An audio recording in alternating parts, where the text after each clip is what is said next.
understand the main challenges.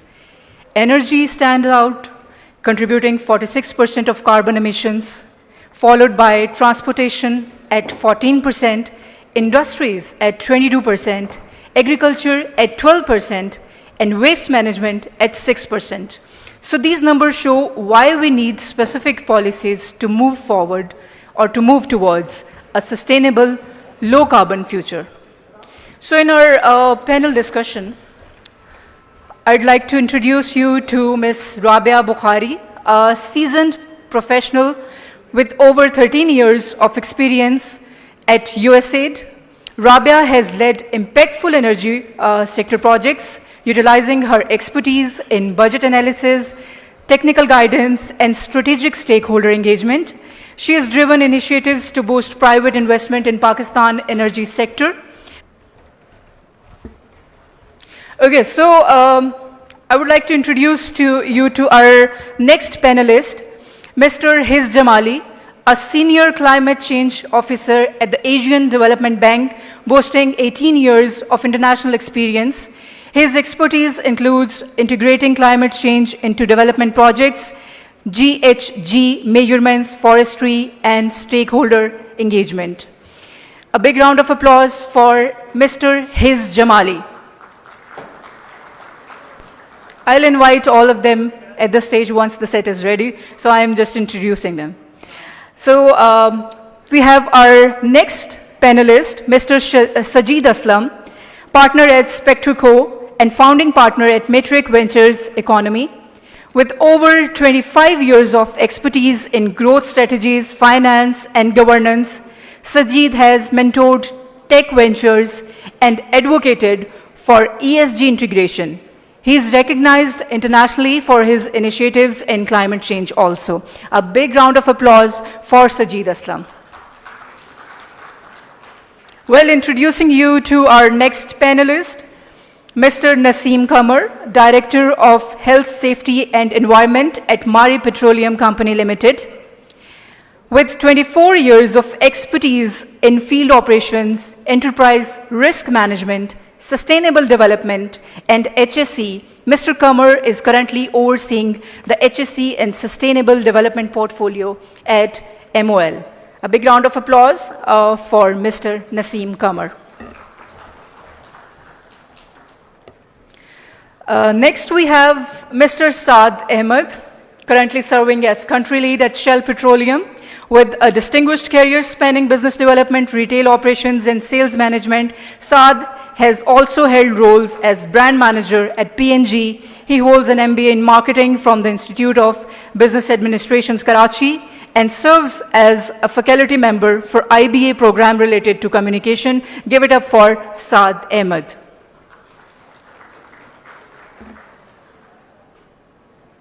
So we're ready to invite all the panelists on the stage? Okay. And yes, we do have our moderator for this session. We have two moderators for this session. First, I would like to invite Durre Mahmood, OPM, Climate Policy and Climate Finance Specialist. Please welcome Durre Mahmood. Please join us on the stage.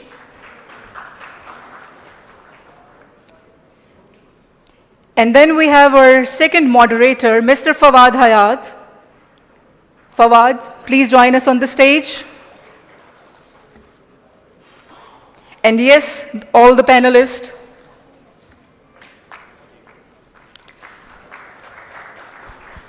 Mr. Hiz Jamali, please join us on the stage. Mr. Sajjeed Aslam, Mr. Naseem Qamar, and Saad Ahmed. One of our panelists, she'll be joining online.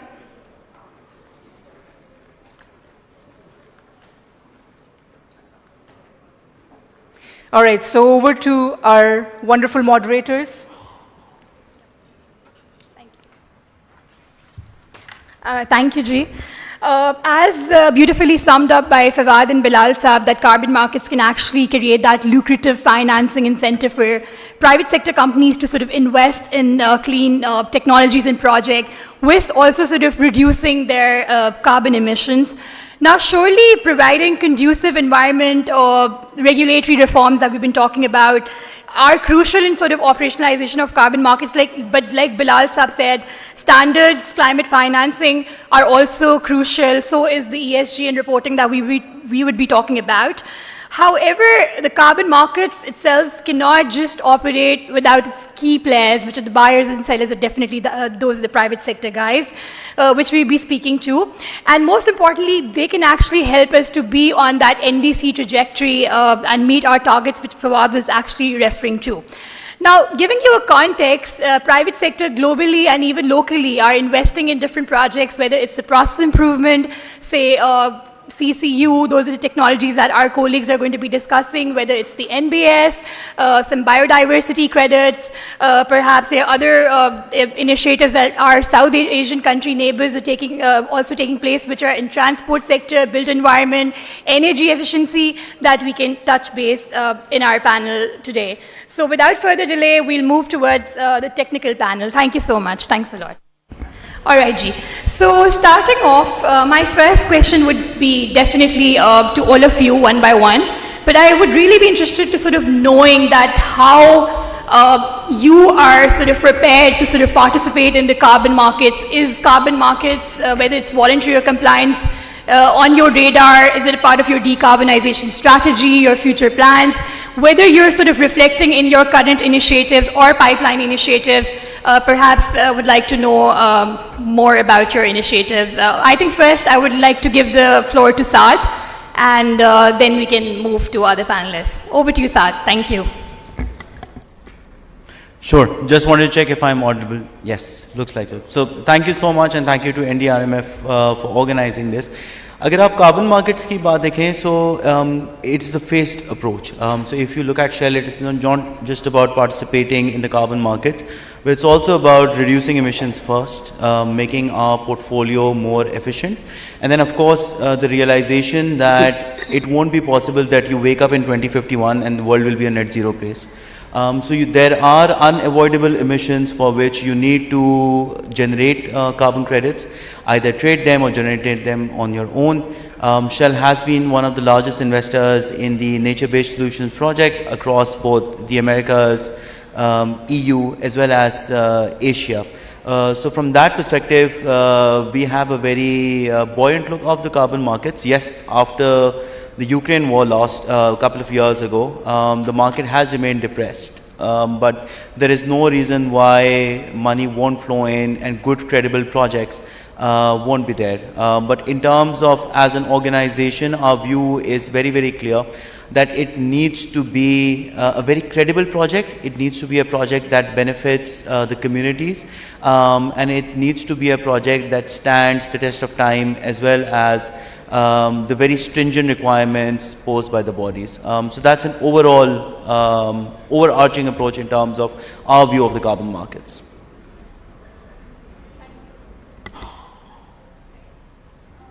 Sorry. So we'll move toward other colleagues as well. If you perhaps would like to highlight where are you in terms of carbon market strategy, are you thinking in terms of decarbonization plan? Perhaps, sir, I was also talking to you offline, and you were sharing that you're looking into the process improvement, and you've been doing that since long. But how is that related to the carbon markets now, and what is Maari Petroleum thinking, perhaps in the process improvement level, and then participating in the compliance or voluntary markets in future? Thank you very much. First of all, big thank you for the NDRMF and ICAP both for arranging this nice platform to discuss the ideas. Yes, Maari Petroleum is actively looking on the ESG front. We are the first oil and gas company to have a board level committee established, and last year we also published our first sustainability report on GRI oil and gas framework, and this year we are planning to have the reporting frame augmented towards the IFRS S1 and S2.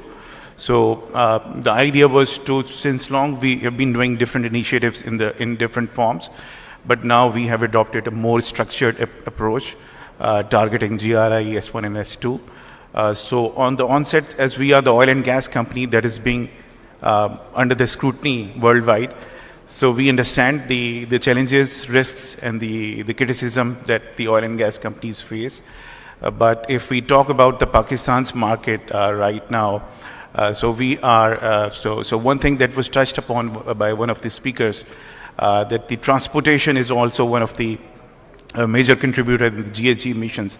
So what we see is as part of the MPCL's strategy is to develop indigenous sources in terms of oil and gas in Pakistan, so as to reduce the import bill of the LNG that we are getting through the ship. So the shipping transportation GHG emissions would be reduced. Not only the financial burden would be offset, but the GHG emissions across this transportation can be offsetted. So one thing is to produce cleaner energy. On the second front, we are also looking at different opportunities. Right now, we are working on a pilot project, which is carbon capture and storage. We are working with Vera for the carbon credits. Right now, we don't see any options within Pakistan, so we are partnering with the global leaders in terms of carbon crediting. We are also working on the green hydrogen initiatives. So one of the feasibility studies is ongoing. So there are like multiple projects that we are going on. Process improvement, yes, as you touched upon, process improvement is one of the fundamental areas that we are working upon to not only measure. So this sustainability report initiation was one of the projects that we wanted to know that what are the sources that are generating emissions and what are the opportunities that we can have to offset those through process initiatives. So one thing that we are doing is to enhance our renewable portfolio as well, and to spend more and more dependency on the fuel, to reduce our dependency on the fuel and enhance our scope 2 at least towards the solar and things like that. And of course, with the establishment of carbon markets within Pakistan, that would facilitate the private sector like us to look for the opportunities not only for selling our projects that are generating enough that might generate enough CO2 offsets that can be purchased by other companies. So right now we are exploring the opportunities outside, but definitely there is a huge opportunity for this. We also last year signed in COP28 regarding the volunteer signatory for the net zero methane, and we are fully committed as an organization to reduce our footprints. We are also working with NDRMF with regards to mangrove projects. Today afternoon we had a discussion with them and we are engaged with them. So at every front we are fully committed to see whatever the opportunities are where we can bring in as part of our strategy. We are working on not only diversifying the exploration and production portfolio to bring in more indigenous gas so as to reduce the compliance that the country is right now having. I mean, that would help us in terms of GHG reduction as well. Thank you. If I may, before moving to the other two panelists, if I can draw your attention and request you to speak a little to enlighten on the fugitive emissions, since the two of you belong to that industry, and then a little touching upon the decarbonization strategy. You mentioned last year COP Dubai. So a little words on the decarbonization chart on that fact. And before I give floor to you, Ji, just a little information for all attendees here, Ji, for public. Ji. NDRMF has financed 55,000 acres of mangrove plantation, Ji, which would generate carbon credits for the next 60 years. Ji. So we are in the first decade of that. And Mari is coming in as a strong partner in financing further plantation of mangroves in that aspect. So that's like the carbon credit generation, the whole mechanism, and supporting into that financial mechanisms, Ji. So I'll request you to go ahead with fugitive emissions a little bit on that, and then the decarbonization charter, Ji. Thank you. Yeah, thank you. So basically on the decarbonization strategy, as I told, that we are working strongly on the process initiatives. So one thing that we are doing is to quantify what are the sources, and we have also started measuring the fugitive emissions. So fugitive emissions is a very small leaks and seeps across your process industry, and as you see that the oil and gas industry, the older plants and the older facilities where we can see, although These are being run since many decades, but there is an opportunity to identify the fugitive emissions in order to understand what are the leak points and try to rectify. So this is one area. Second area is your fuel consumptions in your own utilization, where you are having your own, say, accommodations and colonies. Like we are operating one of the biggest fields in Mari field, district Ghodki, where we have a housing. So we are looking at the opportunities to reduce further our fuel gas consumption. We are running a gas turbine. We are looking at the opportunities of solarizing such efforts. We're also reducing and trying to reduce the flare gases. So there are like two types of flare. One is the emergency shutdown system flare, when you have to do it per force per se, because this is the safety system. But in the routine flaring, we are targeting it to be net zero flaring in that. So there are like a very a comprehensive strategy set in our technical domains, right from the exploration and then reservoir, production and operating fields. And so everyone is geared up to see what are the opportunities within the process improvement frameworks that can be brought in order to not only reduce the emission, but also utilizing the technological advancement within the country or from the abroad. So we are investing in the technologies that can bring further efficiencies with regards to the power generation, the gas turbine usages, there are like other units which are consuming gas. So we are looking at the options that how can we further improve on this front. And transportation, of course, this is one of the major areas that we are looking at. I mean, and on the supplier side, we have also like introduced initiatives to reduce or at least quantify the scope 3. In our last report, we were like limited up to scope 1 and 2. So we are augmenting to scope 3 this year, so as to understand and look at the opportunities that can be availed. Thank you. Thank you, sir. So before we move to the multilateral guys, I would give the floor to Sajjeed Saab. And particularly, like sir said, that they are also quantifying and they're measuring. We all know that MRV, which also Fawad has touched base, is very important when we talk about carbon credit verification. So sir, on the ESG, I see that you're working there. What are some of the opportunities, how you're sort of helping the organization to sort of quantify and report on their, and what are the opportunities really out there, and how are you supporting? Thank you. Thank you. So, first of all, whenever we go with the carbon market as well, you need that monitoring and validation, and that requires a certain data. What was the concept paper, what was the design, and how the project is being monitored. Right now, we are doing 7 different projects on the carbon, which every project has got a carbon as one of our assets. It's include the nature-based solutions as well, and it's include the science-based solution. Most of our projects are, practically right now, all the projects are outside Pakistan. It's US and Europe. And then one of the interesting demand we are getting on, particularly in Europe, where they are funding those projects which have got a basic economic activity and a potential to generate that carbon credit or REC or other environmental credits for that matter. They really want to track each asset up to the level that how they are performing on a different mandate and a different KPIs, including the ESG reporting on a certain standards, or whether it was regulated. If we are talking about Europe, so Europe has got their own standards and regulatory requirements. So when we look at the carbon credits, it's not that you conceive a project and you start a project. Ultimately, you have to deliver that as well, and that's require a constant monitoring. And now, there was a time like before 2021, 22, when we were more on a clean development mechanism. So there were a chance that we can do and claim a certain carbon credit as a carbon credit, and it was being sold in the market in a very different way. Today, if you try to sell those carbon credit which does not have effective data to support that, you will not be able to get more than $1 or maybe $2 if they have better data.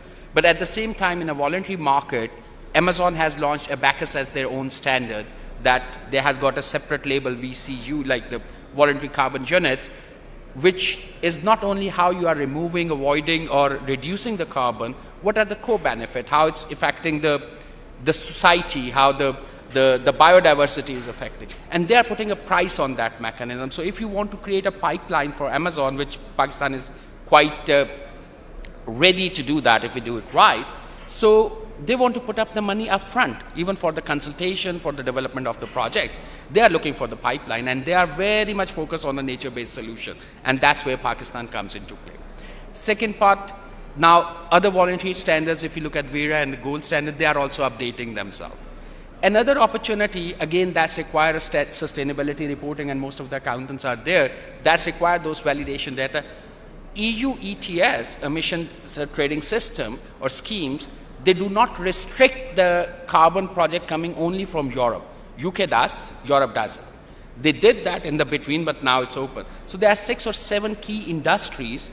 If they do their carbon credit projects right, whatever they are doing as an economic activity, they will have quite a different kind of pricing in an EU ETS. But definitely that's require a different standards. It's stringent than the voluntary standards and all that. So the question comes back from an opportunity perspective, are we ready in terms of really building that talent first, and most of the talent sitting here, who can understand that space well, quantify that information, help engineering and the other department to understand the standards and their implication within the design, and then report that. And then, end of the day, provide assurance. So that entire cycle, which we used to use and still using in a financial transactions, that's exactly what happens here.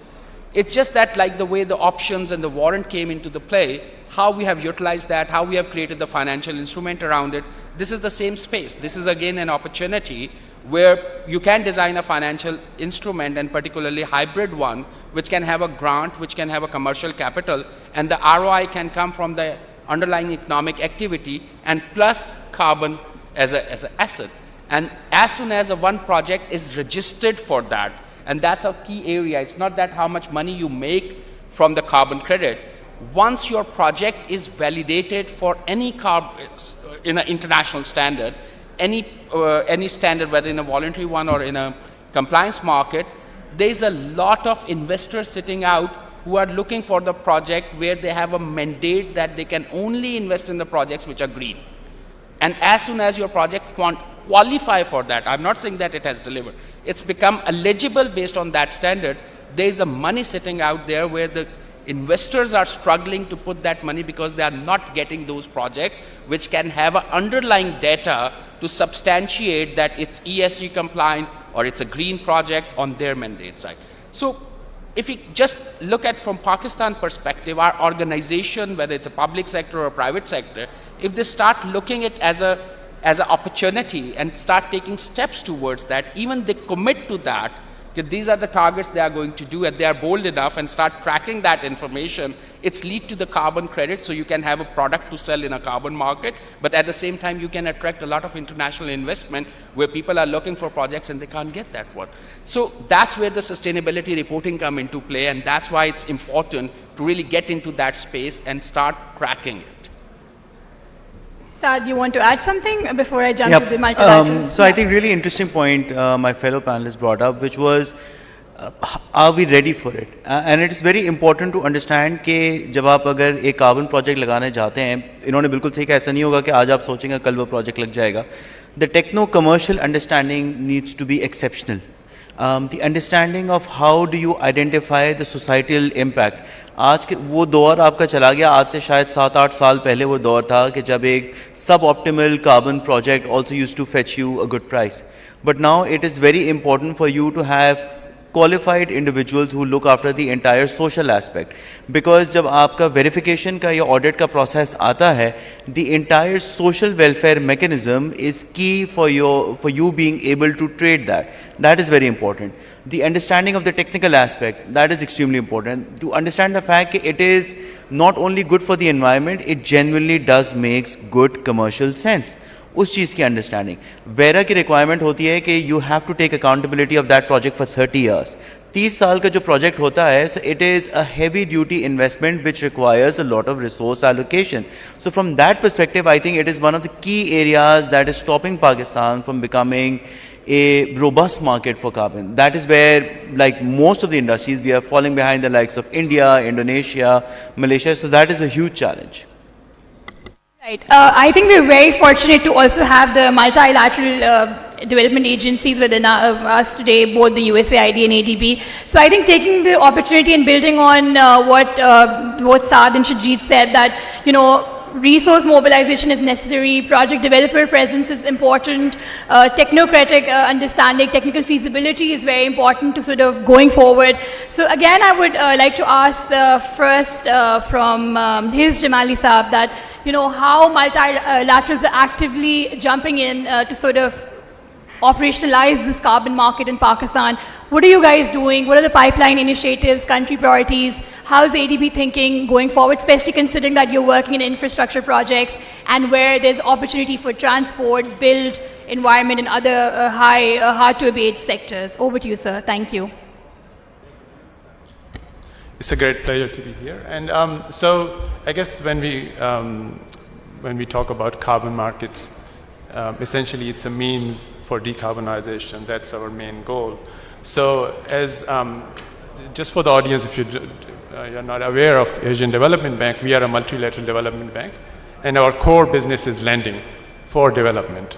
That can include sovereign loans to the government as well as to the private sector. But in Pakistan, it's largely sovereign loans, which means we work with the government to develop projects which, across sectors.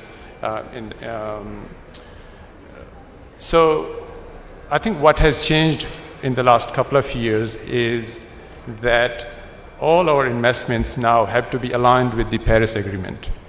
So board will not even consider a project that shows that it compromises our climate agenda in any way. For example, it increases greenhouse gas emissions, or it weakens our adaptation to climate change. So that is, I think that's, and we are leveraging our position as a lender to incorporate as many climate related features into the projects as possible. So that is the broader landscape of how we are lending. And then coming to the topic of carbon markets. So ADB has been engaging with carbon markets for more than a decade now.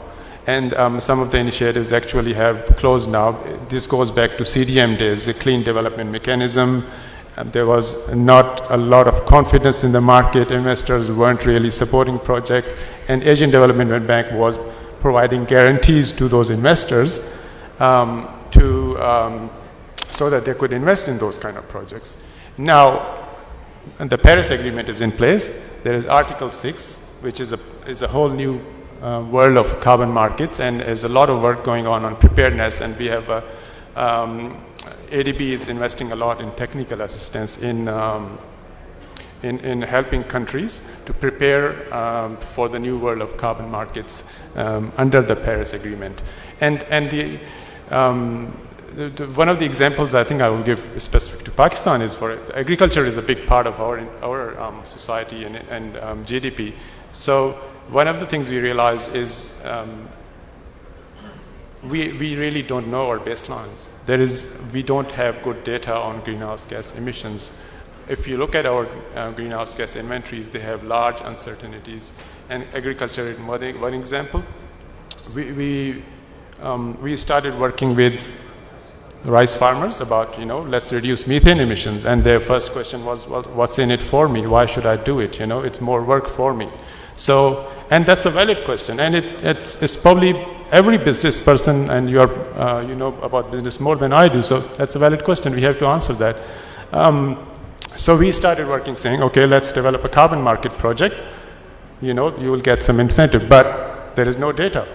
So now we are actually, our hands are in the mud measuring greenhouse gas emissions as we speak. So that is, I think that's very important. We need to understand our baseline. We need to have some solid data because if we don't know our starting point, we don't know how much we progress. So I will leave it at that. Thank you. I think now we'll give the floor to Rabaia, and Rabaia would like to especially know in terms of concessional financing, as also highlighted by Bilal Saab, and there we would want to know more, as USAID has been very crucial, especially in bringing the energy efficiency reforms in the country, private sector investment mobilization at the EE, energy efficiency and decarbonization end. So we want to know more on the carbon market side. What are you doing? What are the future plans?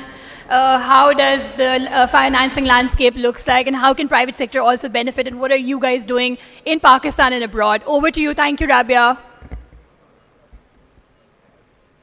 Thank you very much. I hope I'm audible. Yes, we can hear you fine. Okay. So thank you very much for the opportunity to speak on behalf of USAID. Basically, USAID as a development agency has a vision in terms of creating a world which is resilient, prosperous, and equitable with net zero emissions, basically. And that is why we came up with our own USAID agency climate strategy back in 2022, which informs our targets basically as an agency between 2022 through 2030, basically. So as part of our strategy, we are taking strategic approach in terms of facilitating maybe a targeted direct actions in terms of like mobilizing finance, reducing emissions, helping with meeting NDC's targets, not only internally in US, but also abroad in other countries where USAID operates. And a very important element of our strategy also talks about driving system change, bringing the market incentives and the enabling environment, which Fawad and others have also touched upon, which is important. And as an agency, also we are transforming ourselves, the way we operate, in terms of committing ourselves, doing our part by transforming and changing our operations, are substantially like reducing carbon emissions from our own operations, and work on how we adapt to climate change going forward. And I think that is why we have taken a holistic approach in terms of our humanitarian and development assistance as an agency, where we're trying to integrate climate into all sorts of areas and programming. It's not only energy sector where it's very obvious to bring the change in terms of energy transition or reducing emissions, as it's a highly contributing sector. Although as a country we are not contributing much, but similarly to methane emissions also, the country is almost emitting like 30% of methane emissions. And major sectors are dairy livestock sector, waste and fossil fuels, basically. So energy transition becomes even more important when we talk about working with, bringing more renewables. So from that regard, obviously, we are taking various sectoral approaches as well.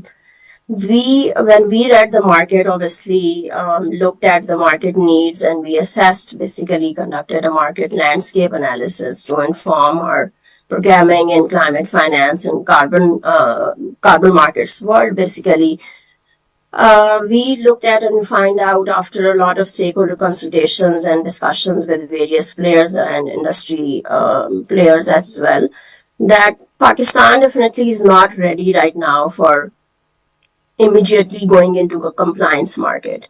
So it's very important that, at the outset right now, we start with really voluntary carbon markets, and which is the need of the hour, I would say, because a lot of globally, also a lot of markets have started with these VCMs first, voluntary markets, and then they moved into compliance. And we, as an emerging market, also it makes a lot of sense that the private sector definitely has a huge need, and they are looking out for the voluntary setup, which can help them, sell and purchase credits.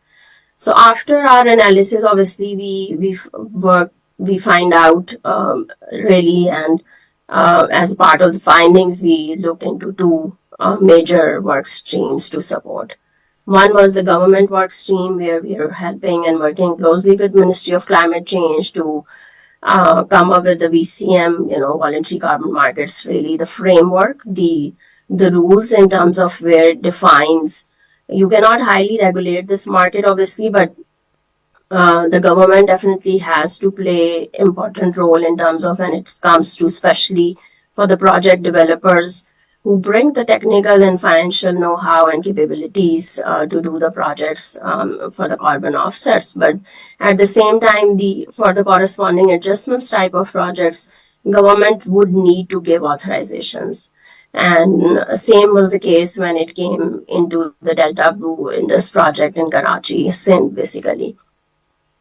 So we are helping basically develop that framework which lays out the roles and responsibilities, like authority, which would have authority to approve these authorizations, what kind of fee or levy will be applicable. And basically this could be a revenue stream only for the private sector to invest more into mitigation and adaptation projects, but this is not really a revenue stream for the government to utilize anything for their own, but it would at least reduce the burden on the public financing end if the carbon credit market work well with that framework which we are trying to develop and help support the government. The other important aspect as part of our findings were to support private sector needs. Basically developing, this is, I would say, for Pakistan, fairly or relatively a new area. There are developers definitely who have signed up, who are signatory to not only net zero commitments, but also there are project developers or projects who have registered for gold and Vera standards as well. So there are projects which are at various stages of, at various development stages. So there we saw that there is a huge need in terms of understanding the carbon credits. So if you have to ensure high quality carbon credits to be produced and sold, obviously you have to develop the capacity in terms of understanding the overall carbon markets world, how it is being done in other various markets, what can be really relatively effective and useful for the Pakistani market. So we also have launched an accelerator program for private sector developers, where we shortlisted and selected some early stage and advanced stage projects. So we have looked at their eligibility for carbon credits purpose, and we are now providing them technical assistance and capacity building on various, carbon markets like fundamentals, how they have to develop their project from the very beginning, keeping in view the carbon credits as part of their planning and development process. So these are some of the things which we are doing, and we will be going forward also continuing to develop the capacity of public and private sector and provide transaction advisory services in that space. Thank you, Rabia, for that. Since we're sitting in among people who only talk about numbers, और आज हमने कोशिश भी यही की है कि let's talk about numbers and they are attractive honestly. लेकिन अगर हम opportunity को avail नहीं करेंगे तो this might just become a threat. We've tried to bring in people from multilaterals जो कि development resilience के ऊपर काम कर रहे हैं, investments जा रही हैं, लेकिन discussion को, debate को trigger करना आज मकसद ये है कि we got to understand कि the cost of development as well. His बैठे हैं ADB से, मैं इनसे भी सवाल भी यही पूछूंगा कि development bank being converted into a climate bank, how do you intend balancing the two? क्योंकि आज जो पैनल इकट्ठा भी किया उसके ऊपर एक बैकग्राउंड में एक थॉट ये थी कि we bring in the ESG guy, we bring you guys जो कि एक large $1 billion लेके आते हैं for the development और उसके साथ जो carbon emissions associated है. So we can't really take that off from the table कि वो क्या होगा. So you got to have a balance between the two. Rabia ने भी mention किया कि क्या क्या policies और चीज़ों को आगे लेके चला जा रहा है. And then the guys who actually earn money to run the economy. So we've tried to blend in people कि अच्छा जहाँ से पैसे generate हो रहे हैं from profit making and the money which is coming for development purposes, इन दोनों को जब carbon के lens से देखा जाता है तो offsetting कैसे किया जाता है. So my question to you is how do you see from the ADB's perspective balancing the two between development and becoming a climate bank for that matter? And then recently you've gone to the extent of becoming a bank which would even buy carbon credits for that matter and trade on that. So over to you. Thank you. Thanks, Saad. That's an excellent question. I think we've just started to see development and climate change as the same thing, or very closely related. And I think sitting in Pakistan, we've seen the effects of climate change, the disasters, and where the development that has happened in past did not integrate climate resilience. And the cost is in front of us. I think you guys are the experts, you know the numbers. So I think we strongly acknowledge that, and that is why we think that from now on, every development activity that ADB supports has to be aligned with Paris Agreement. And it's not just compliance for the sake of compliance. It's when we say Paris Agreement, we mean compliance with climate resilience and low carbon development. So, which is why I think, like just a few weeks ago, we were talking to Punjab government about a new project on building new schools. And those kind of departments are really not used to hearing the word climate change in those conversations. So when we started talking, we have to build a school so they are resilient, though they are low carbon, because we have to address both the resilience as well as the emissions. And that triggered a lot of conversations, and we started talking, okay, now let's build a new code. How do we do new constructions, integrate different features into those? So that's just one example, and that the same goes to health, same goes to any sector.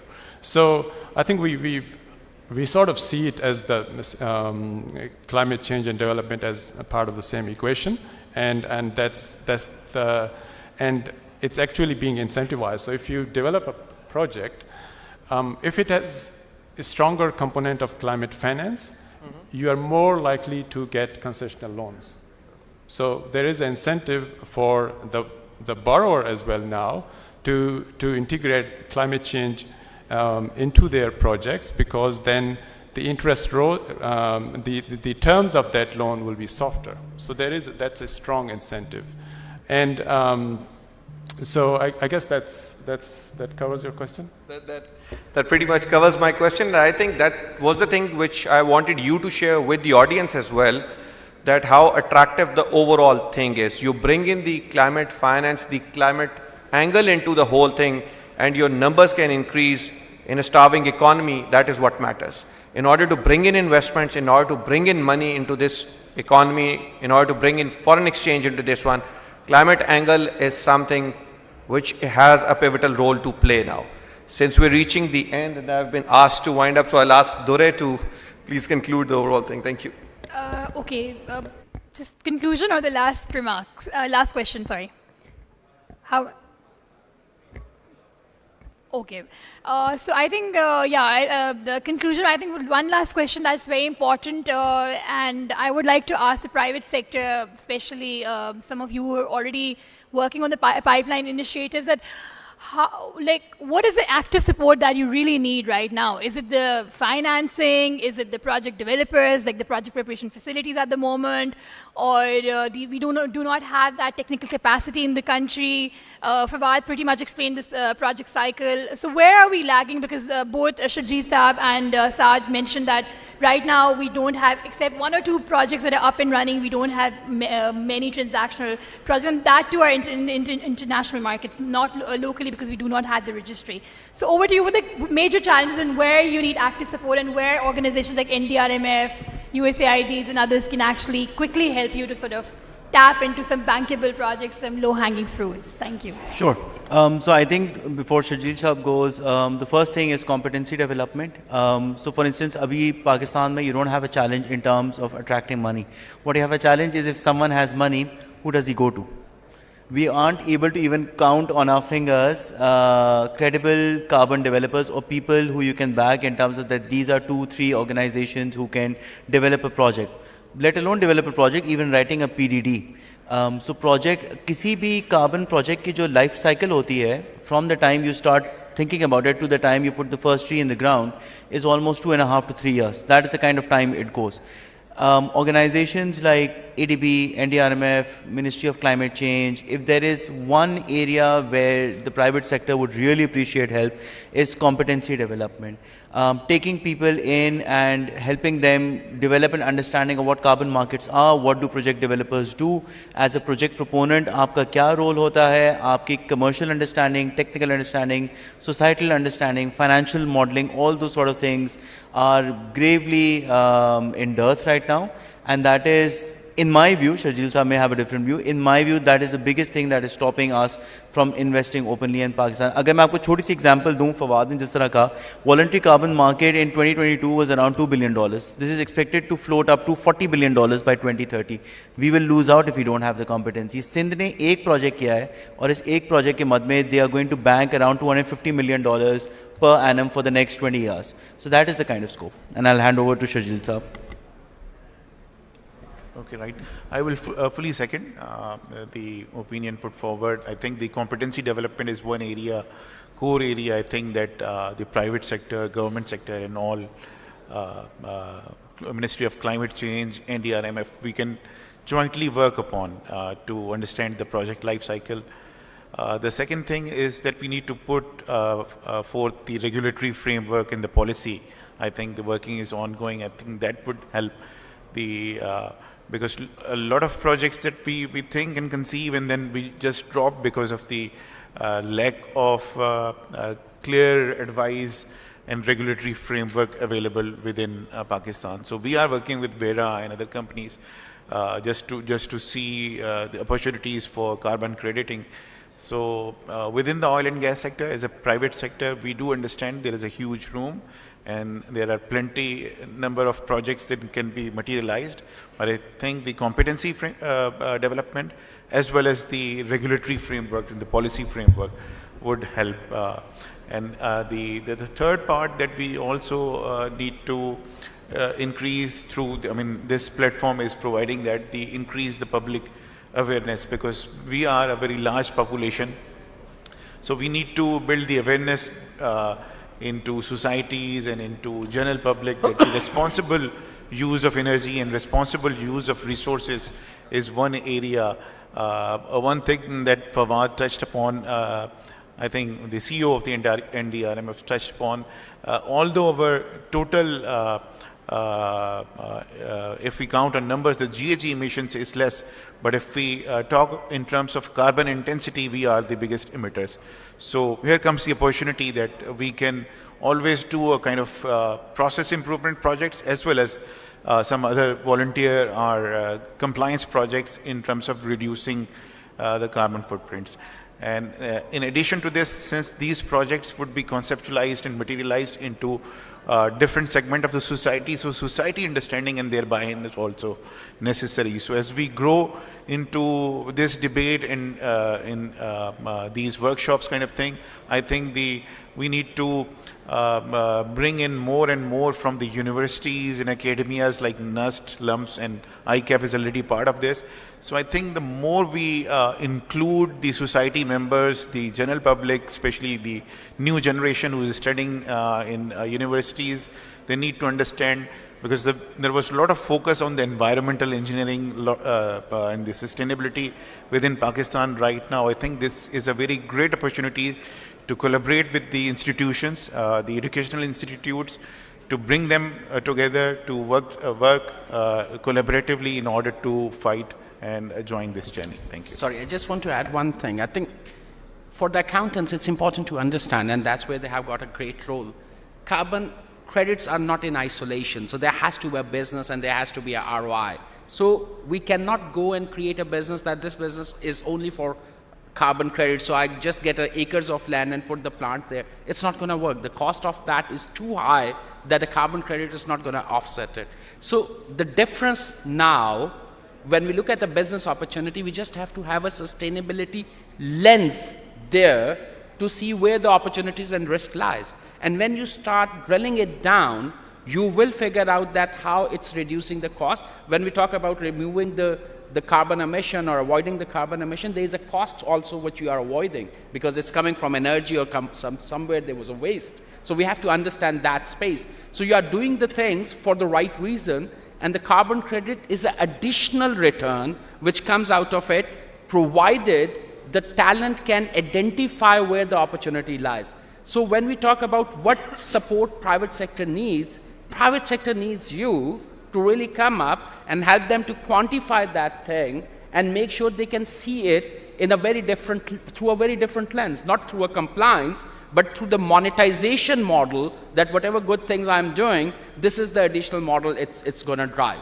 One research which came out that all the sustainability, ESG drive and the climate action drive which we are seeing in the world, it's not because of a regulator, it's because the investor is asking that. And why investor is asking that?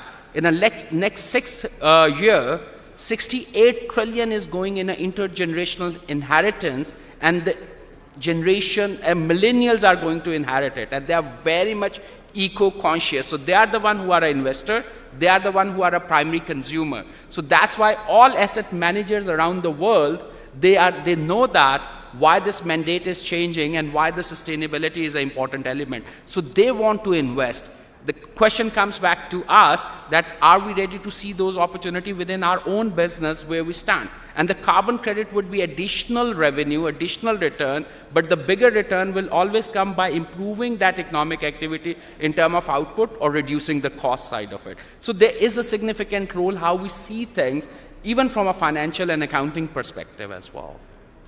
Thank you. Thank you so much, Ji, for that. Moderator से मुझे लग रहा है कि अब हमारे उठने का टाइम है. The important part is ji, I understand कि पिछला 1-1.5 घंटा जो भी हमने डिबेट ट्रिगर किया या उस डिस्कशन को जो आगे लेके चल रहे हैं उसमें 3 बहुत ज़रूरी चीज़ें हैं. I understand कि ये पूरे दिन की भी डिस्कशन नहीं है. It's more than that. We got to discuss it a lot. We got to learn a lot, जी. And most importantly, we need to timely implement the whole thing in the space we are in, जी. So with that, Ji, I thank you our panelists, I thank you Dure, I thank you everybody for listening, Ji. NDRMF की website जो है उसके ऊपर भी तमाम चीज़ें हैं, फॉर क्वेरीज भी हम अवेलेबल हैं हर वक्त, जी. पैनलिस्ट की इन्फॉर्मेशन भी सारी जो है वो सेमिनार में आएगी.